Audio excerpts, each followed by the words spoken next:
Congratulations on booking your Carnival Cruise. Now it's time to check in to your cruise. So in this tutorial, we're going to show you how. Begin by going to the carnival.com website and clicking the Manage button. This will bring up a screen for you to log into your account. If you've not already created an account, you can do so, but having already booked, hopefully you've done that. Once you've logged in, it will bring up My Cruise Manager, which should show your booking. If your booking does not display, click the Add a Booking link near the top and add your booking with your information such as your confirmation code, your name, and sail dates.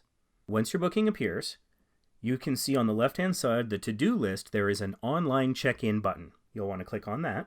If you have everything ready to go, you've already booked any flights or hotel or other transportation and you're ready to fully check in, that's great. But if you're not, that's okay too. The online check-in doesn't need to be a linear process. In the top right-hand corner, there's the check-in summary button. If you click on that, that will take you to show you all the steps of the check-in. And so if you have perhaps everything except your flight or your hotel figured out, you can enter it in as you go and as other information is figured out. This is the check-in summary page. As you can see, it breaks down the check-in process into 6 different pieces.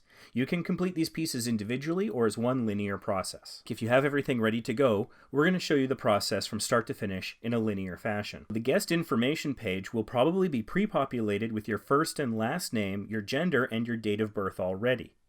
If not, enter that information. They also want you to put in your permanent address. If you're traveling with another guest who has already completed their online check-in, you can choose Same as Other Guest and select their information. It'll copy over so you don't have to re-enter everything. But if you're not traveling with someone who's already checked in or you have different information from your traveling companions, you're going to want to enter in your information here. You select the country from a drop-down box. The first line of the address is going to be where the majority of your address goes. That'll be the building number and the street name of where you are. The second line, the optional line, address line 2, would be where an apartment number, basement suite, rural route, P.O. box, things of that nature would go.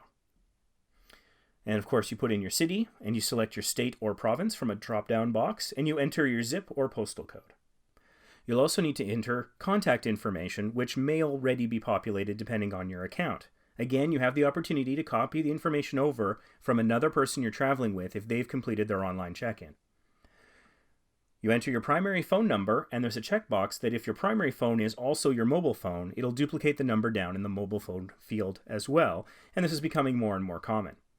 There's also a checkbox if you would like to subscribe to Carnival's mobile travel alert service. This is not an advertising platform, so feel free to select this. They would only send you information relevant to your cruising. In 18 sailings, I've never actually received a text from them, even though I have signed up for this service, because in the times that my ship has been diverted, it was normally once we were already on site and checked in and on board the ship.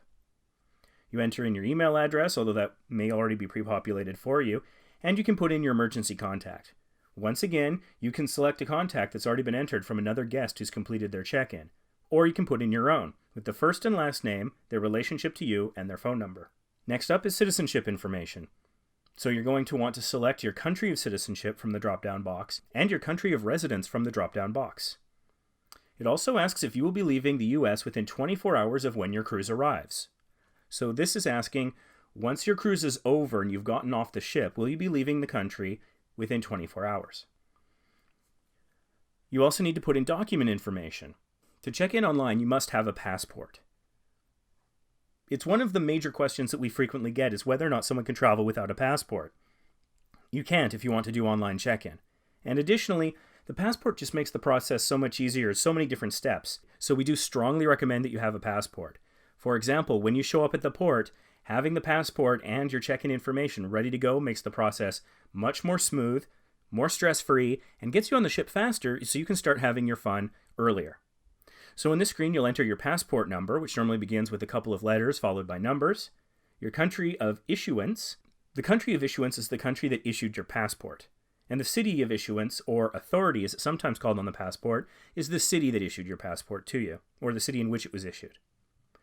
The date of issuance and then the date of expiry should be entered. Generally speaking, the date of issuance and expiry have the same month and day but different years. Next, you enter your travel information, specifically your travel plans. Once again, you have the option of copying the information from another guest who's already fully checked in, assuming you have the same travel plans as they do. But if not, you can enter your own information. So they ask, will you be flying in prior to your cruise, and will you be flying out after your cruise? Additionally, it asks, what's your transportation to and from the pier? This drives a couple of functions in the Carnival website. If you say you are flying in for your cruise, the next screen will prompt you to enter information about that flight. Similarly, if you're flying out after your cruise, the screen after that will prompt you to enter information about your return flight. And selecting how you will be getting to and from the pier might determine what kind of advertising Carnival sends you with regards to their ground transportation options. On the arrival flight page, you enter the city that you are leaving from and the city that you are flying into. You can begin by typing out the city name or the airport code if you know it. An autocomplete bar will appear underneath, and you can select the airport that appears that is yours. You select the departure date and the departure time, and there's an optional field for you to type in your airline, which I recommend that you do. Again, it'll start to autocomplete, and you'll be able to select from options down below, but it'll make the next screen a little bit easier. On the next screen, they list all of the flights that match your search criteria. So, for example, if you did enter your airline, it will only show you results for the airline that you entered. Generally speaking, this screen does a very good job of figuring out what your flight is based on the information you've provided. Very rarely is my flight not in the top 3 options, and it's always on the first screen. Simply select the flight that matches yours. For the return flight, the process works in exactly the same manner. And again, for the return flight, just select the flight that matches yours. You will then be asked about any hotel you might be staying at before your cruise. They're not too concerned with hotels you stay at after your cruise. So, if you're staying at a hotel prior to your cruise, select yes and enter the hotel information. An important note about this travel information screen is that sometimes the dates prior to the cruise create an error. So if you're flying in the day of your cruise, or you're staying at a hotel up until the day of your cruise, entering those dates can sometimes generate an error. I recommend you try to enter the accurate dates, but if an error pops up, basically backdate your arrival time by 1 day, and the system should accept it so that you can move forward via the continue button. And so, as you notice throughout this process, you had the opportunity to copy the information of your other travelers who may have been fully checked in. At this screen, it gives you the opportunity to transfer your information over to them. So for example, if you're traveling with a spouse or a child and they have the same travel plans as you, you can basically check them all in at once by using this option to copy the information. However, if your spouse is on a different flight but your child is traveling with you, you'll have to enter everyone's information separately. Then you're given a summary screen that shows you the answers that you provided to the various travel information questions, including showing your flights and your check-in and out times of the hotel. Review this information and edit as needed, and continue once correct. Now it's time to set up your onboard expense account. We have in previous videos discussed the merits of your expense account being linked to either a debit or credit card or using a cash account.